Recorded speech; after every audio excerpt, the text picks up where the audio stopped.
ایک دن حضرت خواجہ معین الدین چشتی رحمۃ اللہ علیہ حسب معمول درختوں کو پانی دے رہے تھے۔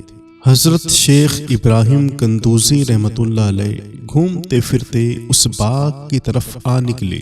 حضرت شیخ ابراہیم قندوزی اسی آبادی میں رہا کرتے تھے جہاں آپ مقیم تھے، اور وہ اللہ عز و جل کے عشق میں اس قدر ڈوبے ہوئے تھے کہ ان پر عشق حقیقی کی وجہ سے اکثر خود فراموشی کی حالت طاری رہتی تھی۔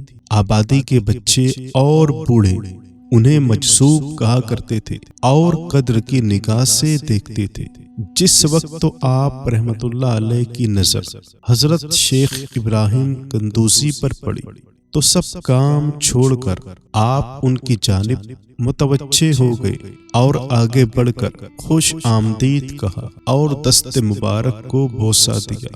پھر نہایت عزت اور احترام کے ساتھ ایک سایہ دار درخت کے نیچے بٹھا دیا۔ ان دنوں انگوروں کا موسم تھا۔ کچھ پکے ہوئے خوشے بیلوں سے اتار کر آپ کی خدمت میں پیش کیے اور خود با ادب ہو کر دو زانوں بیٹھ گئے۔ حضرت شیخ ابراہیم قندوزی کو حضرت خواجہ معین الدین چشتی رحمۃ اللہ علیہ کی مہمان نوازی کا یہ انداز بہت پسند آیا اور آپ کا یہ ادب بہت بھلا محسوس ہوا۔ حضرت شیخ ابراہیم قندوزی پہچان گئے کہ یہ بچہ نہایت ہونہار اور راہ حق کا متلاشی ہے۔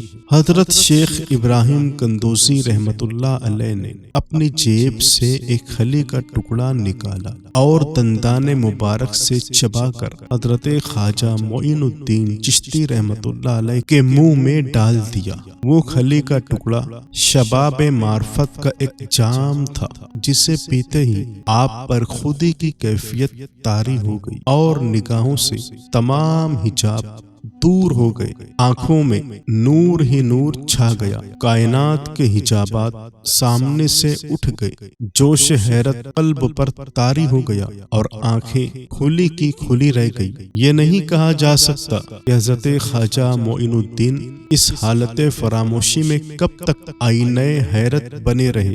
جب آپ کو ہوش آیا تو ساقی جام معرفت محفل سے اٹھ چکا تھا، دل قابو سے باہر ہو گیا تھا اور طبیعت پر جبر کر کے دامن صبر و قرار تھام کر بیٹھ گئے۔ عشق میں صبر چونکہ انتہائی دشوار ہوتا ہے، لہذا حضرت خواجہ معین الدین چشتی رحمۃ اللہ علیہ کو بھی قرار نہ رہا اور وہ جلوہ آپ کو حضرت شیخ ابراہیم قندوزی دکھا چکے تھے۔ اس جلوے کو دیکھنے کے بعد اب خود پر ایک دیوانگی کی کیفیت طاری ہو گئی تھی اور دولت دنیا سب حقیر اور بے وقت دکھائی دینے لگی تھی۔ آپ کے قلب میں عشق خداوندی جوش مارنے لگا اور قلب تمام دنیاوی آلائشوں سے پاک ہو گیا اور دنیا سے بے پرواہ ہو گئے۔